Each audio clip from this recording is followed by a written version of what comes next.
Judith Maria and welcome to SC Global News. From the self-proclaimed prophet in Ghana who predicted devastating flood that would end the world on Christmas to the funding received by the UK churches to remain open, we have many stories to cover.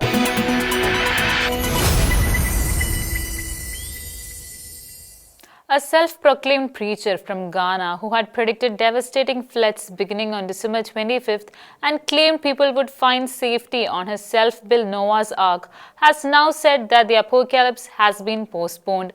Ebo Noah, who gained widespread attention in August after constructing an ark model on the biblical story of Noah, had earlier said he received a divine warning foretelling a 3-year-old global flood starting on Christmas Day. Ghana has triggered intense discussion on social media after a video he shared on Instagram went viral, in which he warned of a catastrophic global flood he claims will last for 3 years beginning on December 25th, 2025. The man known as Ebo Enoch and widely referred to online as Ebo Noah said he experienced a divine revelation in which God allegedly warned him of continuous rainfall that would overwhelm the earth and usher in a modern-day apocalypse. In the video, he claimed the prolonged downpour would fundamentally alter life as it is known today. Ebo Noah, who has around 50,000 followers on Instagram, has gained significant attention through viral videos showing him dressed in a sackcloth while issuing warnings about the impending disaster like the days of Noah, which he initially said would begin on Christmas Day. In the earlier YouTube video posted in August and titled "What Will Happen and How It Will Happen," Ebo claimed God revealed to him that the end of the world would unfold through 3 straight years of unceasing rain starting on December 25th. According to Ghanaian news outlet Ghana Web, Ebo also stated that he intended to remain aboard an ark throughout the duration of the predicted catastrophe. However, in a more recent video shared on Wednesday, he appeared to revise his message, suggesting the timeline had changed. He added, quote, "God has done it. He has given us time to build more arks.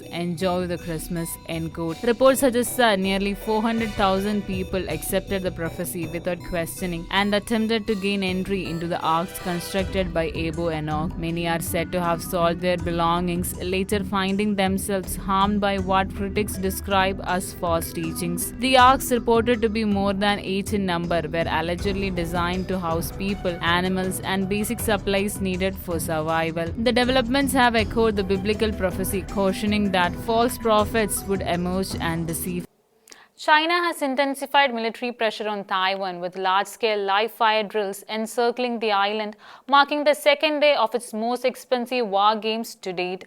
The exercises include rockets, bombers, warships, and amphibious assault ships, raising regional tensions as Taiwan monitors possible missile launches and urgent restraint. China's military expanded exercise around Taiwan on Tuesday conducted live-fire drills, naval deployments, and air operations across multiple zones surrounding the island, according to Eastern Theater Command. The exercise, named Justice Mission 2025, were reported to have begun the previous day and were carried out in water and airspace near Taiwan and off the Chinese coast. Chinese authorities said the exercise rehearsed maritime containment, air defense, and anti-submarine operations.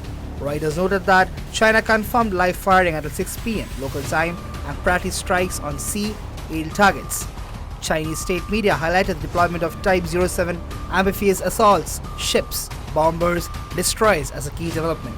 Taiwanese security officials said they were closely monitoring the maneuvers to access whether China might fire missiles over the island, as seen during exercise in 2022.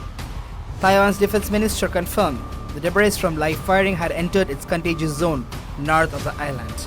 President Lai Chang-te said China's actions were inconsistent with the conduct expected of a responsible significant power. He emphasized that Taiwan did not seek to escalate tensions. Meanwhile, limited disruption to aviation and shipping were reported, despite several flight routes being affected by the drill. According to Reuters, the operation followed a recent U.S. arms package announcement to Taiwan, and analysts viewed them as a part of Beijing's border effort to demonstrate readiness and pressure the democratically governed island.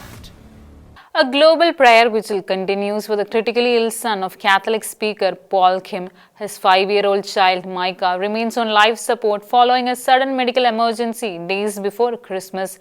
Despite grave medical assessments, the family is urging continued prayer, seeking a miracle through faith as supporters worldwide respond. Paul Kim, a well-known Catholic youth and young adult speaker, sought prayers as his 5-year-old son Micah stayed on life support following a sudden health crisis just before Christmas. Catholic news agency confirmed the child was rushed to the hospital with severe internal bleeding and remained hospitalized for more than a week. The emergency occurred last week, prompting Kim to alert followers on social media. On December 22nd, paramedics transported his son by ambulance. By December 24, sources said Micah underwent emergency chest surgery which stabilized his heart function and allowed doctors to reduce life support gradually. However, medical updates late indicated that an MRI showed grave brain damage. Physicians concluded that Micah had no medical possibility of recovery. Despite the prognosis, Catholic news agency reported that Kim said his family continued to place its trust in God while waiting and praying.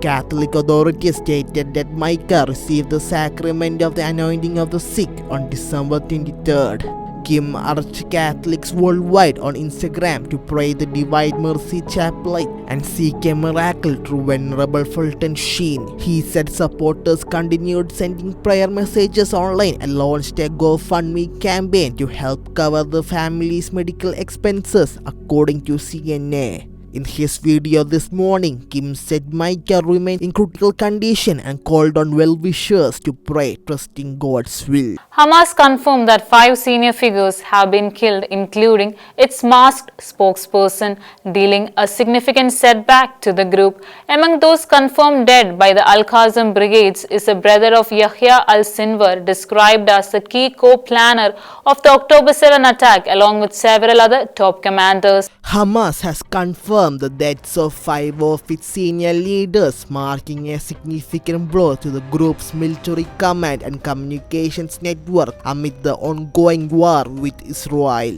The confirmation issued by the Izzadin al-Qassam brigades comes months after Israeli officials reported that the key Hamas figures had been eliminated in precise intelligence-driven strikes across Gaza. Among those confirmed killed was Mohammed al-Sinwar, a senior battlefield commander and brother of former Hamas leader Yahya al-Sinwar, who Israeli authorities have described as central to coordinating militant operations. Hamas also acknowledged the death of its long-masked military spokesperson known as Abu Obeda, revealing his real identity as Hudayfa Samir Abdullah al-Kalor. He had served as a prominent voice for the group's propaganda efforts during the conflict. The group further confirmed the deaths of Raid Saad linked to the planning of major attacks, Mohammed Shabna, commander of Rafah Brigade, and Hakam al-Isa, a veteran operative involved in Hamas's military structure for decades.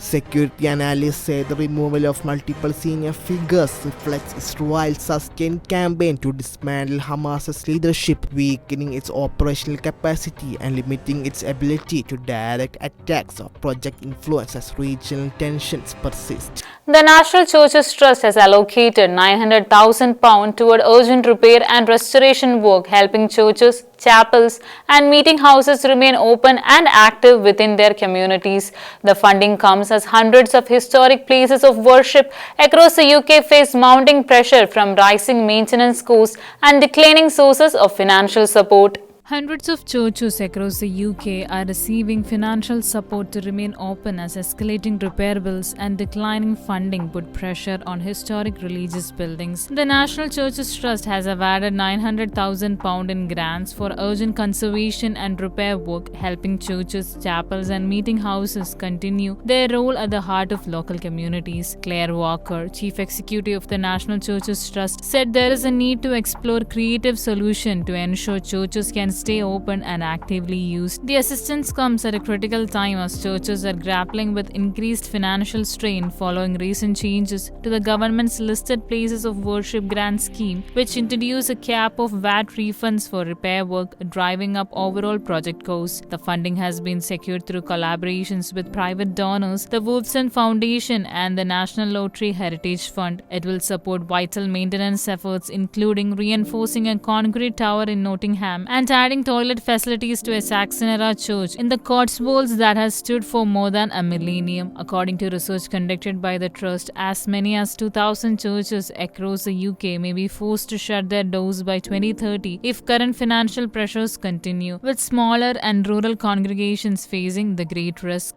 That's all for today. Until we meet again, God bless and thank you.